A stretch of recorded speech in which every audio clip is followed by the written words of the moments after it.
வணக்கம். கர்நாடக மாநிலம் தாவண்கரே என்ற இடத்திலிருந்து பெண்மணி ஒருத்தர் ஒரு கேள்வி கேட்டிருக்கார். குருவே, எங்க ஃபேமிலியில எல்லாருக்குமே ஜோதிடத்துல ரொம்ப ஆழமான நம்பிக்கை. எனக்கு இப்பதான் கல்யாணம் ஆகி ஒரு 4 வருஷம் ஆகுது. நான் கல்யாணம் செய்யற டைம்ல என்னுடைய ஜாதகத்தையும் என்னுடைய கணவருடைய ஜாதகத்தையும் 2-3 இடத்துல கொண்டு போய் காமிச்சு எல்லா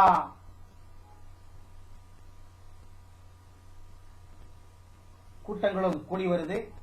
தோஷங்கள், பரிகாரங்கள் எல்லாத்தையுமே சரிபார்த்து இந்த கல்யாணத்தை பண்ணா கண்டிப்பா ரொம்ப சந்தோஷமா இருப்பாங்க, ஆனந்தமா வாழ்வாங்க அப்படின்னு சொன்ன பேர்ல எங்க பேரண்ட்ஸ் எனக்கு இப்ப இருக்கிற என்னோட கணவருக்கு என்னை கொடுத்து கல்யாணம் பண்ணி வச்சாங்க.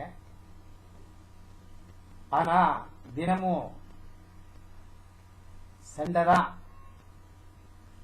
என்னுடைய கணவர் இப்ப என்னை விட்டுட்டு போயிட்டாரு. இப்ப ஒரு 3 மாசமா என்னுடைய தாய் தந்தை பிரிந்து, என்னுடைய கணவனை பிரிந்து 2 வயது குழந்தையை வைத்துக் கொண்டு நான் வேலைக்கு போயிட்டு இருக்கேன். என் கணவர் என்னை விட்டுட்டு போயிட்டார்.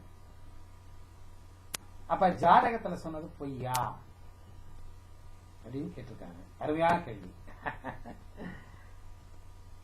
நான் இந்த ஜாதகத்தை பத்தி, இந்த அஸ்ட்ராலஜி பத்தி இதுக்கு முன்ன ஒரு வீடியோ கொடுத்திருக்கேன். நான் திருப்பி அதையே ரிப்பீட் பண்றதுக்கு விருப்பம் இல்லைங்க. ஜாதகம், அஸ்ட்ராலஜி பொய்யல்ல, நியூமராலஜி பொய்யல்ல, ஜெம்மாலஜி பொய்யல்ல, கிராபாலஜி பொய்யல்ல.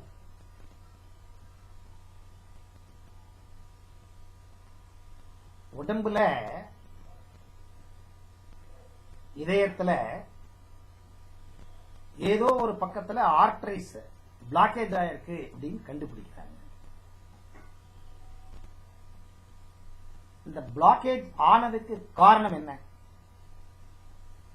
இந்த பிளாக்கேஜ் ஆயிருக்கு நாம சொன்னது தப்பில்ல, அவன் கண்டுபிடிச்சது பொய் இல்ல. அவன் என்ன ரெக்கார்ட் சர்டிபிகேட் கொடுத்திருக்கிறாரு, இந்த மாதிரி இந்த இடத்துல ஆர்டரிஸ் பிளாக் ஆயிருக்குன்னு என்ன கொடுத்திருக்கிறார், அது உண்மை. டெஸ்ட் பண்ணி பார்த்து சரி பார்த்து சர்டிபிகேட் கொடுத்திருக்காங்க. நீங்க ஒன்னா ஆஞ்சியோகிராம் பண்ணணும், இல்ல ஓபன் ஹார்ட் சர்ஜரி பண்ணணும்னு சொல்லி ஏதோ ரெக்கமெண்ட் பண்ணி கொடுத்திருக்காரு டாக்டர், சீஃப் டாக்டர். அது நீங்க ஆபரேட் பண்றது, அதுக்கு ஸ்டென்ட் போடுறது, அதெல்லாம் 2வது. ஆஞ்சியோகிராம் அதெல்லாம் 2வது. அது பிளாக்கேஜ் ஆகிறதுக்கு என்ன காரணம், இதை கண்டுபிடிக்கணுமா இல்லையா?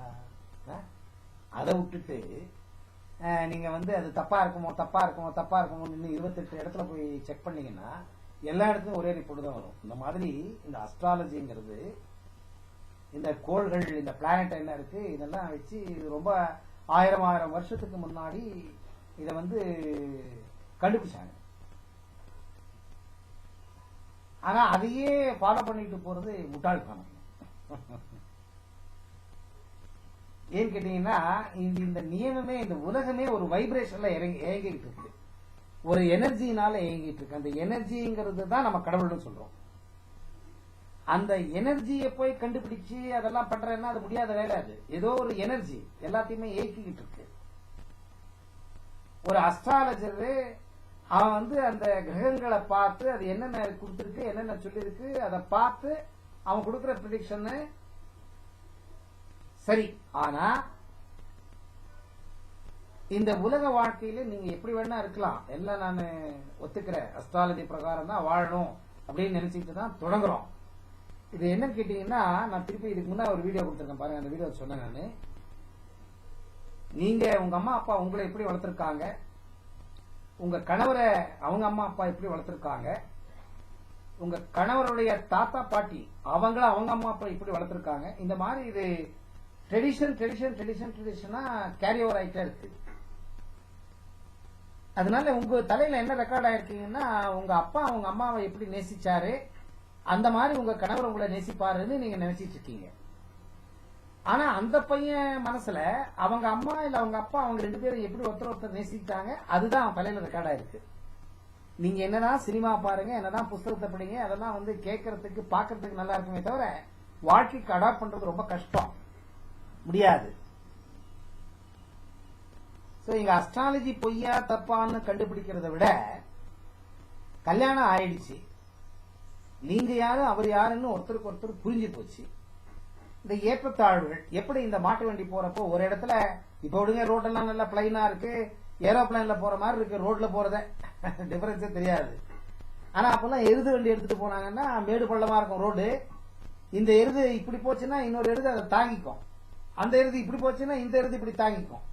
இந்த 2 எருது ஒண்ணுக்கு ஒண்ணு தாங்கிட்டாதான் அந்த மேடு பள்ள இருக்கிற இடத்துல கூட அந்த வண்டி கீழே விழாம சாயாம ஒரே மாதிரி போய் கடைசியில தரமட்டத்தை தொடும்.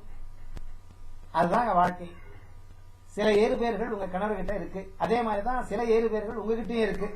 ஆனா உங்க அகங்காரம் ஏறுபேர்கள் உங்களுக்கு இருக்குன்னு தெரியல, உங்களுடைய கணவருக்கும் தங்கிட்ட ஏற்பாடுகள் இருக்குன்னு எனக்கு தெரியல. அவனுடைய ஈகோ உங்களை சரி பண்ணணும்னு பாக்குறான், உங்களுடைய ஈகோ உங்க வளர்ப்பு முறைக்கு தகுந்த மாதிரி உங்க கணவனை மாத்த பாக்குறீங்க.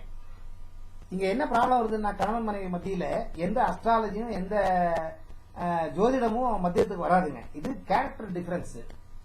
இந்த கேரக்டர் டிஃபரன்ஸ் எப்படி வந்திருக்குன்னு கேட்டீங்கன்னா மோல்டு, நீங்க எப்படி மோல்டா இருக்கீங்க அந்த மாதிரி நீங்க பிஹேவ் பண்றீங்க. உங்களுடைய மோல்டு சரியில்லை அப்படின்னா சரியில்லாம அப்படியே வாழணும்னு இல்ல, இல்ல சரியில்லைங்கிறதுனால டைவர்ஸ் பண்ணிட்டு வெளியே போயிடணுங்கிறது இல்ல.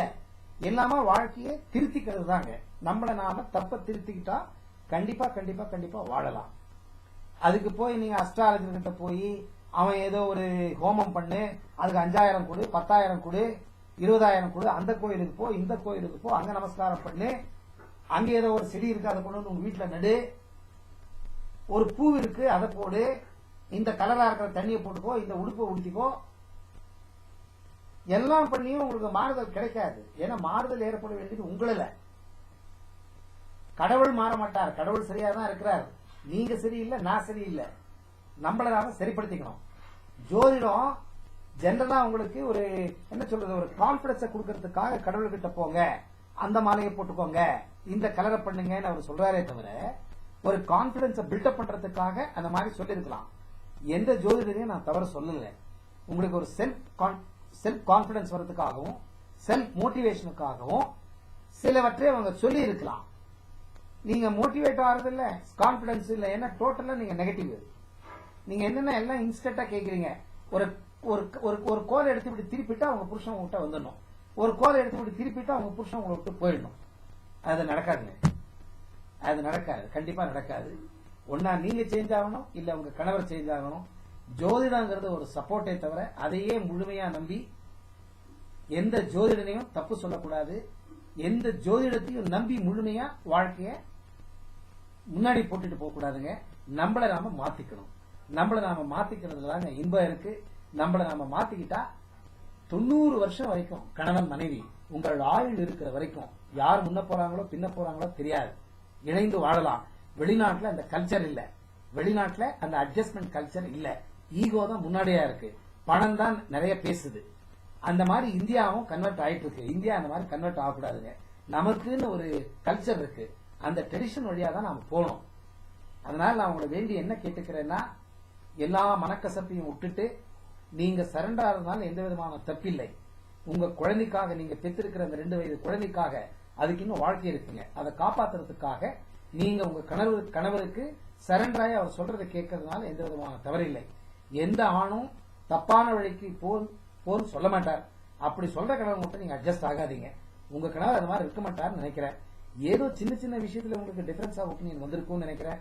கண்டிப்பா நீங்க எல்லா காழ்ப்புணர்வுகளையும் விட்டுட்டு, அகங்காரத்தை விட்டுட்டு, போன் எடுத்து உங்க கணவருக்கு போன் அடிங்க, அன்பா 2 வார்த்தை பேசுங்க.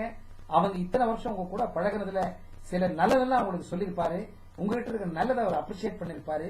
அதே மாதிரி உங்க கணவர்கிட்ட நிறைய நல்லதெல்லாம் இருக்கும், அதை அப்ரிஷியேட் பண்ணி ஒரு 2 வார்த்தை பேசுங்க.